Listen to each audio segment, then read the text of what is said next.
Olá, alunos do ensino médio, segundo ano, sejam bem-vindos. Hoje eu estou usando um outro programa para conversar com vocês sobre esta aula. A imagem fica um pouco diferente, mas o foco é exatamente o que está aqui no meio, semana 2, o tema natureza e cultura, objeto de conhecimento, natureza e cultura, distinguir entre as noções de natureza e de cultura, compreender a noção de cultura como essencial, a definição do ser humano, compreender o que no ser humano as características biológicas da natureza e os dados culturais estão profundamente associados. Aí vem os conteúdos relacionados. Aqui em vermelho fui eu quem escrevi, é a minha sugestão, meu auxílio a você, no livro didático que você tem em casa, no capítulo 7, o ser humano, nas páginas 141 a 159, você encontrará referência de conteúdo para desenvolver as atividades aqui. Eu não vou me ater aqui porque vocês já têm as atividades da televisão e vão ter estas daqui já escritas. Então, eu tenho que complementar. Aqui no início sugere para vocês pesquisarem estas palavras: antropologia, cultura, absurdismo e darwinismo. Sobre antropologia, no livro, tem na página 154 a 159, em resumo, algo que estuda o homem, né, antropos. Mas aqui no caso de filosofia específico, vocês vão ver a abordagem lá na página. Cultura é essa atividade humana de cultivar certas coisas, e aí vamos também ver na página 148 e 153. Eu estou dando mais referências para vocês. O outro termo, que é absurdismo, a ideia que relaciona-se ao fato de, apesar de buscar um sentido para a vida, nunca encontramos. Esta teoria está associada a um filósofo argelino, lá do país da Argélia, norte da África, Albert Camus, que fala sobre o absurdo. Por mais que o ser humano procure sentido, ele não encontra. Nós vamos encontrar isso também num outro filósofo chamado Kierkegaard, que também trata sobre esse tema. O darwinismo é aquilo muito falado e pouco estudado, né? Um dado pesquisador que observou que as espécies fazem um processo de seleção. E daí, o que mais hoje acabou acontecendo é que todo mundo fala desse autor e pouco conhece dele.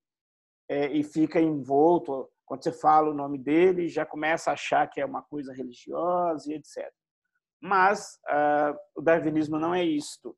Sugiro também a gente procurar pesquisar sobre, um pouco mais sobre isso. É basicamente um pesquisador que construiu uma observação que as espécies vão se adaptando.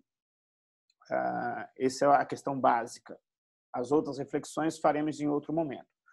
Vamos ver que o texto aqui principal fala basicamente de liberdade, fala de Sartre, sobre existência, sobre existencialismo, e vamos direto às questões, porque eu estou aqui para ajudar você a responder as questões que eu quero elas, para aí a gente conversar. No primeiro exemplo, aqui, na verdade, eu reescrevi a questão para você, porque a questão está mal escrita.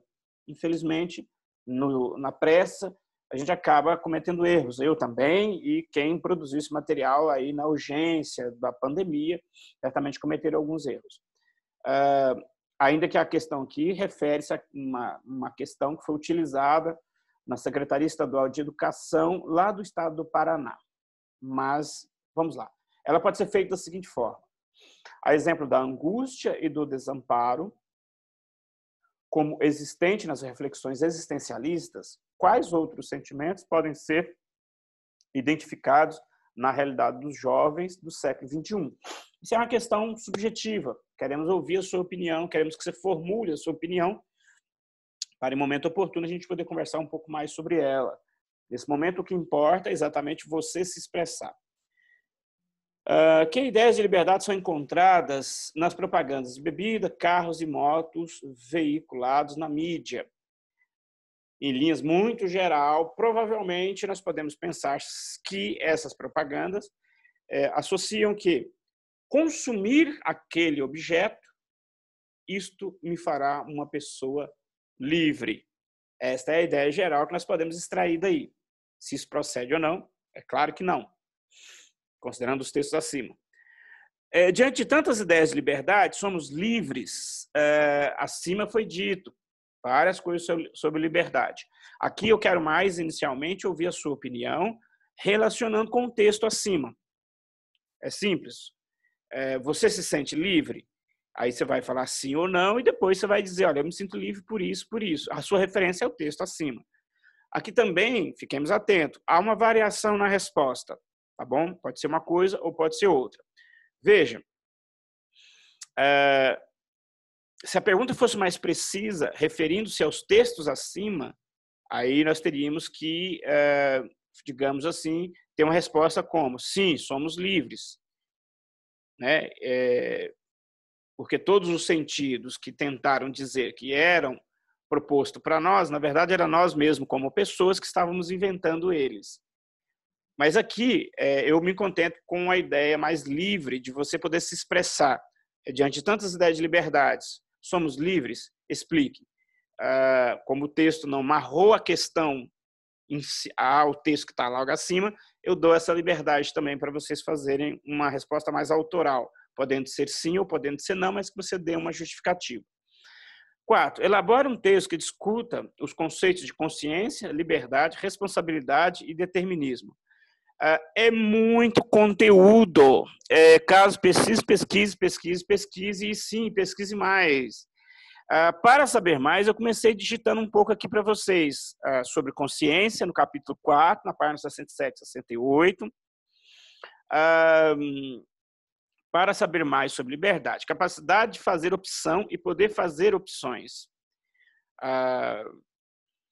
Considerando os textos acima, né? A responsabilidade, aí já pulando, primeiro, sobre liberdade.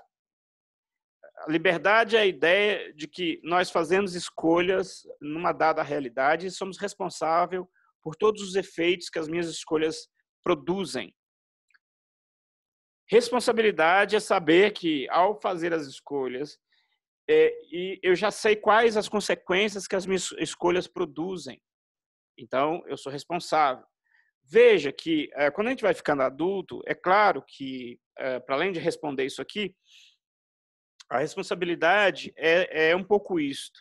Mas nós vamos observar que, filosoficamente, é difícil nós sermos capazes de prever, antes de fazer, quais são as consequências dos nossos atos.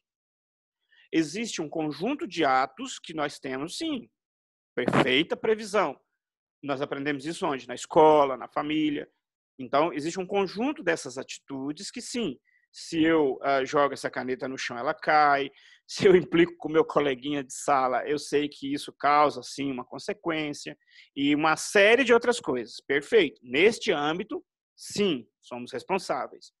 Mas quando a gente pensa o universo como um todo, aí a reflexão muda um pouco. Então, são duas possibilidades de pensarmos a responsabilidade. E dentro da filosofia, nós vamos ver as duas.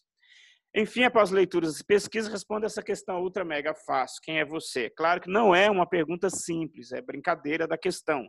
Mas tente responder um pouco quem é você, em poucas linhas. E você vai exercitar a difícil tarefa de falar sobre si mesmo. Muito bem, para essa aula de hoje é isso. Aqui tem as restantes das sugestões. Eu aguardo vocês até a próxima semana e já aguardo as questões. Então, estão acumulando questões da semana 1 e já estamos na semana 2.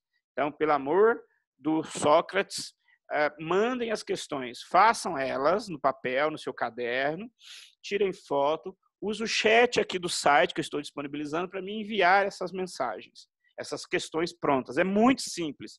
Com o próprio celular, você tira a foto já direto no chat, você tem que pôr seu nome para eu saber de quem é a atividade, um e-mail, e você tira a foto das páginas que você respondeu e me manda, eu consigo te dar o retorno no seu e-mail, tá bom?